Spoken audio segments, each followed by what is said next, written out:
বন্ধুরা আজকে আমি বানিয়ে দেখাবো পাকা আমের মালপোয়া।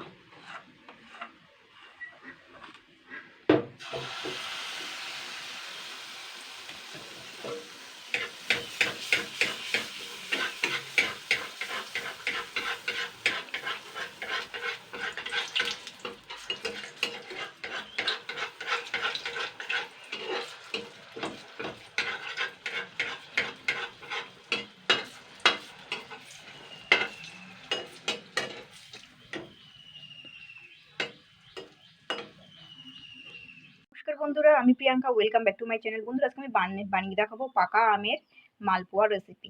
তো এখানে আমি দুখানা পাকা আম নিয়ে নিয়েছি। আপনারা চাইলে দুখানা চারখানা নিয়েও করতে পারেন। তো সবার প্রথমে আমি আমগুলো ছাড়িয়ে নেব। তো আমি দেখিয়ে দিই এটা পাকা কিনা, দেখুন।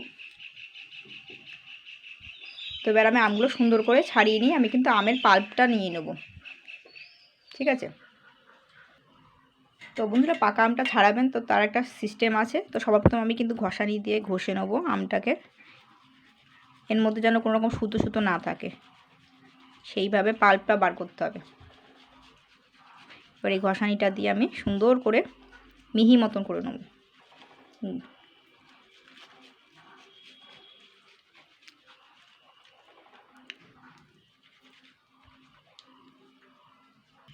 তো বন্ধুরা দেখুন আমি কিন্তু আমের পাল্পটা কিন্তু বার করে নিয়েছি। এখনও এর পেছনে খাটতে হবে।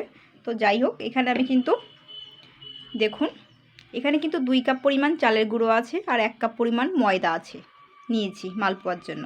তো এইবার কিন্তু আমি এই ছাঁকনিটার সাহায্যে আমি ছেঁকে নেবো আবারও আমটাকে। এর মধ্যে যে সুতো সুতো মতন থাকে না, সেটা খাওয়ার সময় মুখে বাঁধবে না। যাই হোক, এটার সঙ্গে আমি ভালো করে কিন্তু ছেঁকে নেবো এইভাবে করে করে সুন্দরভাবে। দেখুন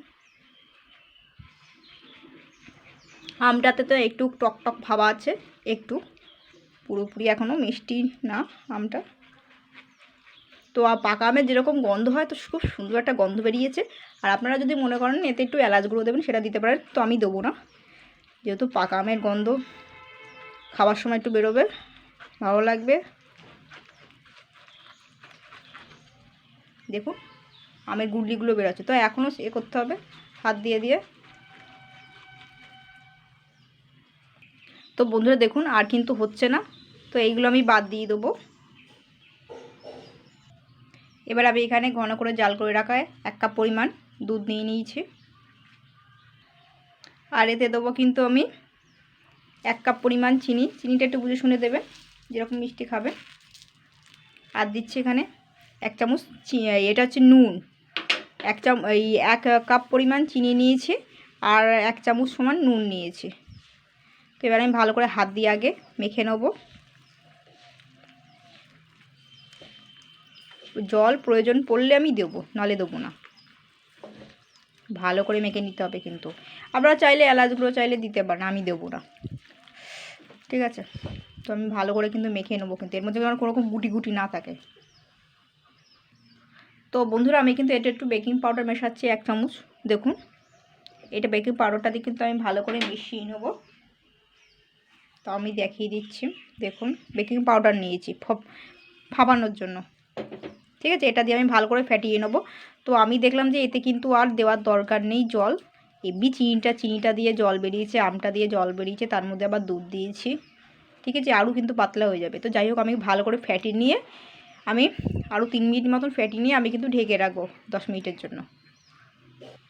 তো বন্ধুরা আমি কিন্তু 5 মিনিটের জন্য আমি ঢেকে রেখেছিলাম বাটি দিয়ে। তো আর এই গোল হাতা অবশ্যই লাগবে মালপোয়া করার জন্য। দেখুন এতে এটাই হবে, এর থেকে আর বেশি পাতলা করার দরকার নেই। দেখুন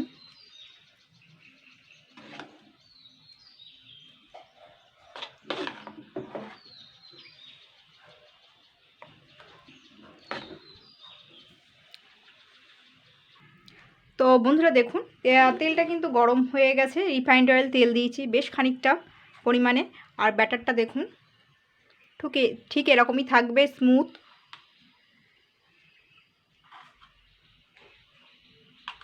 এবার আমি এই গোল হাতাটার সাহায্যে এরকম করে তুলবো 1 হাতা করে। দেখুন এবার নিচের দিকটা একটুখানি কাকিয়ে নিতে হবে, কিন্তু নাহলে কিন্তু পড়ে যাবে টপাস টপাস করে। এবার কিন্তু এই কাজটা কিন্তু সঙ্গে সঙ্গে করতে হবে। এইভাবে আমি দিয়ে দেবো। দেওয়ার পরে এবারে কিন্তু আমি এই খুন্তিটার সাহায্যে কিন্তু একটুখানি তেলগুলো এইভাবে দিয়ে দেবো।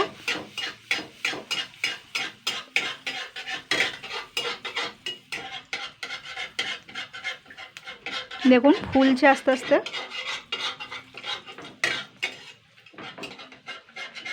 এই দেখুন বলের মতন ফুলে যাবে।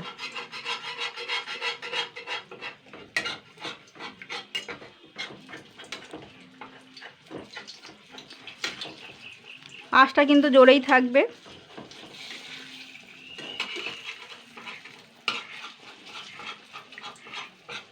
এবারে কিন্তু এটা উল্টে পাল্টে দিতে হবে।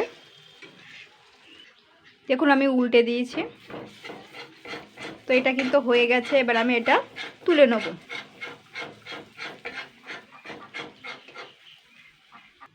তো বন্ধুরা কয়েকটা করে নিয়েছি। তো আমি কিন্তু এইভাবে আমি আরও একটা দেখিয়ে দিচ্ছি। তো এইভাবে হাতায় করে করে তুলতে হবে, আর এইভাবে একটা করে করে দেবেন।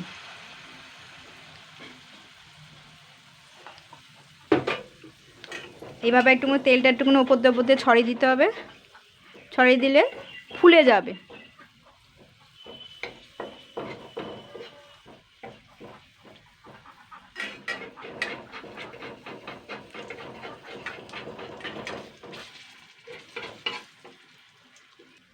তো বন্ধুরা দেখুন কি সুন্দর ফুলে গেছে।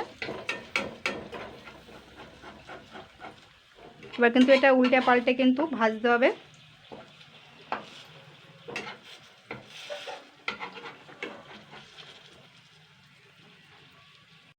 বন্ধুরা দেখুন আমি কিন্তু সবকটা মালপোয়া ভেজে নিয়েছি। তো এইভাবে বন্ধুরা ট্রাই করবেন।